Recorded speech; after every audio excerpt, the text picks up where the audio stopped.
The way I know to cook chicken adobo, the quickest way is the way how my mom taught me.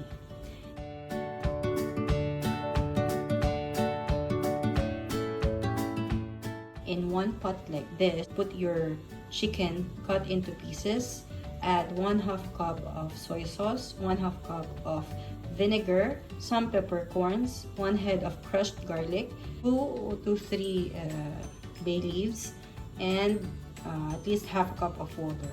Let this simmer until your chicken is cooked, and then we can move on to the next step. Check on our chicken now. It's still simmering. After we boiled our chicken, we will fry it into a pan so that we will have a little bit of caramelization.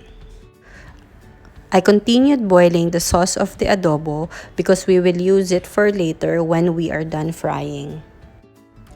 As you can see, we already have the crispy bits of the chicken. We will transfer the sauce like so, and we will let it simmer. Be careful when you're transferring the sauce because it's really hot. Now we just have to scrape the bottom of the pan so that the caramelized part will incorporate it into the sauce.